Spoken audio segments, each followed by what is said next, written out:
Now, in your meditation, which you've done much of and have become wonderful at, you have traveled. Yes. So you are very well traveled. Tell me a little bit about your travels and how meditation fit into that.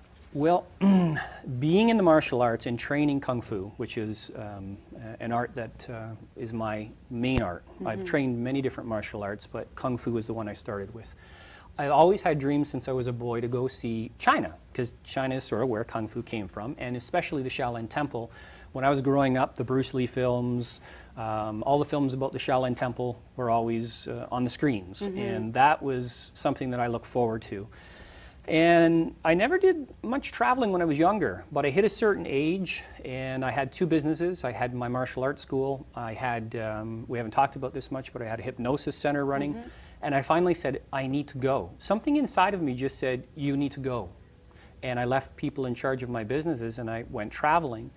And I headed to the East. The East was the draw for me. So I actually ended up in India, and the way I travel is probably a little bit more different than most people. I didn't book any hotels or anything. I threw a backpack on, I bought a ticket, and I ended up in the airport in Delhi, New Delhi, India, and I didn't have a clue where I was going.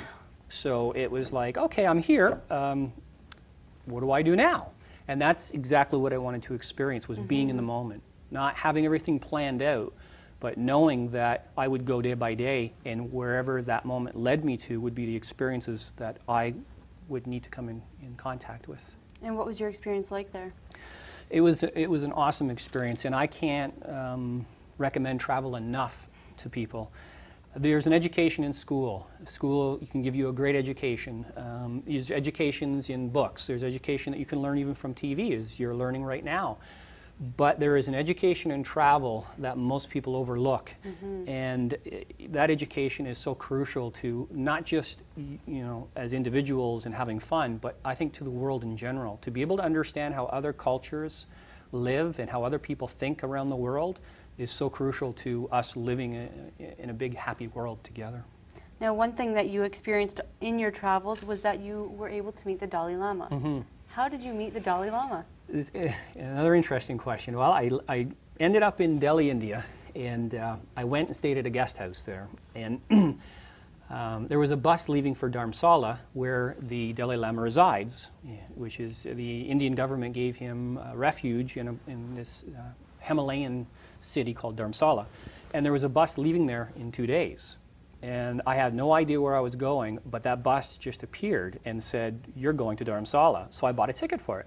I ended up on the bus. It was a very long ride to the mountains. I ended up in Dharamsala, which was on a Sunday morning, and I heard that he was giving audience on Monday. Well, you see, you're supposed to have 2 to 3 days registration to be able to see the Dalai Lama, and I had only got there on the Sunday, and he was giving audience Monday morning.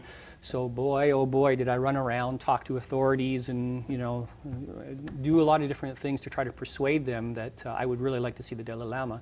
And I did not even know he was giving audience when I arrived in Dharamsala. I just knew I needed to be there. And so sometimes things just work out in a way when you're not planning things. They just sort of come, you just know that you want to have dynamic, wonderful experiences, and you put your thoughts on that, and all of a sudden you're having dynamic, wonderful experiences. Yeah.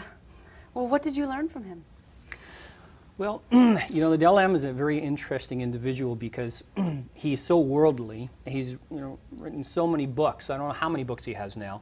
But when you talk to him face to face, all you get is this wonderful, loving man who is so down to earth and totally, not above anybody at all. As he said, he's a simple monk, and that's all he really wants to be.